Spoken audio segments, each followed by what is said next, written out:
Why did he not answer these 14 difficult questions? Answer. 1.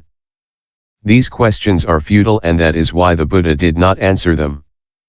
The eternity of the dharmas is unnecessary, their cessation is even more unnecessary. This is why the Buddha did not answer. If it is asked how many liters of milk is given by a cow's horn, that is not a proper question, and it is not necessary to answer it. Besides, the universe has no end. Like a chariot wheel, it has no beginning and no end. 2. Furthermore, there is no advantage in answering these questions, but there is the disadvantage of leading the questioner into error. The Buddha knows that these 14 difficult points hide the four truths and the true nature of the dharmas endlessly. If there are noxious insects at a ford, people should not be invited to cross there.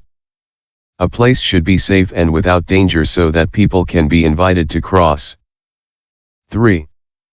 Furthermore, some say that these questions can be understood only by the omniscient one. Since other men cannot understand them, the Buddha does not reply. 4. Furthermore, some people call existent that which is non-existent, and call non-existent that which is existent. They are not omniscient.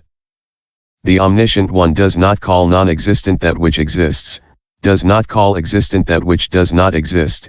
He preaches only the true nature of the dharmas. Why should he not be called omniscient? The sun does not create the mountains and the valley, nor does it create the plains, but it does illuminate everything uniformly.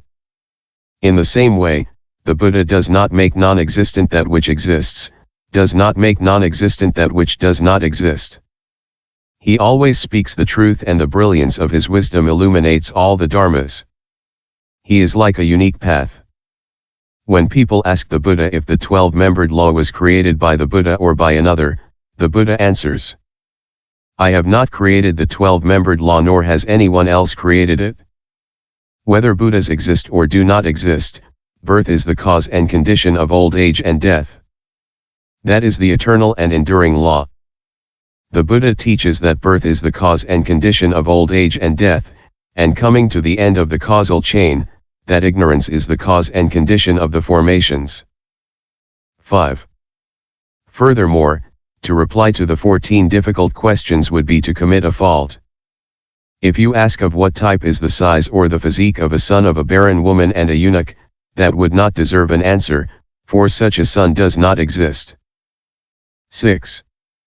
Furthermore, these 14 difficult questions are wrong views, are not realities. Now the Buddha is occupied only with realities. This is why he stops and does not answer. 7. Finally, to be silent and not answer is an answer. There are 4 ways of answering. Answering in a categorical way.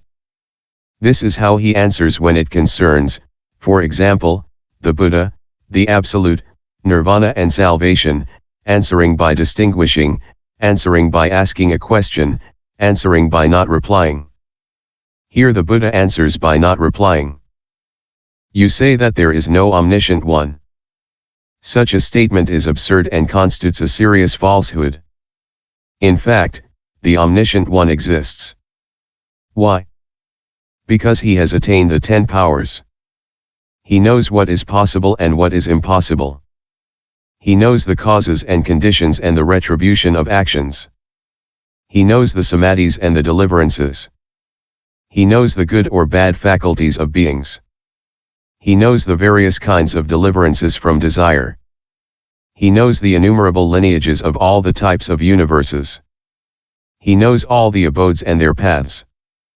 He knows the conduct and the thoughts of beings in their previous existences. He has acquired the discrimination of the divine eye. He knows the cessation of all the impurities. He distinguishes clearly between good and bad. He preaches a supreme doctrine in all the universes. He has acquired the taste of ambrosia. He has found the middle path. He knows the true nature of all conditioned or unconditioned dharmas. He has rejected forever all desire of the 3 worlds. It is for these reasons that the Buddha is omniscient. So be it. The omniscient one exists, but who is it? Answer. It is the Supreme One, the Great Man, the one who is venerated in the three worlds. He is called Buddha. Thus the Tsan Fok say. Firstborn and King Cakravartin. The Buddha is like the light of the sun and moon. He belongs to the noble line of the Sakyas. He is the crown prince of King Suddhodana. At the moment of his birth, he moved 3,000 Sumeras and stirred up the water of the ocean. In order to destroy old age, sickness, and death. Out of compassion, he came to the world. At his birth, he took 7 steps, his rays filled the 10 directions. He gazed 4 times and uttered a great cry.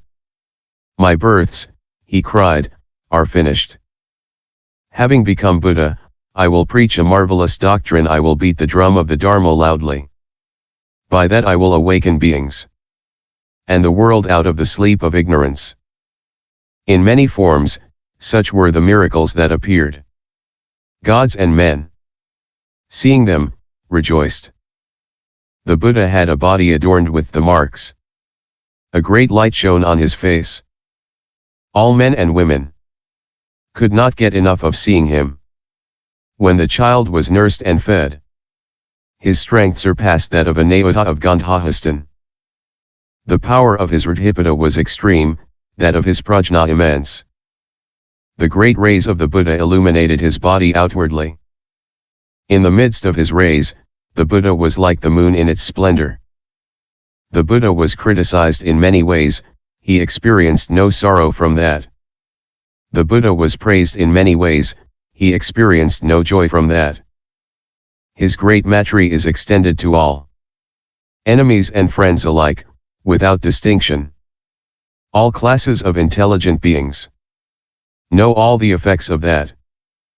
By the power of his Kasanti, Lujja, Matri, and Karuna, he conquers the whole world.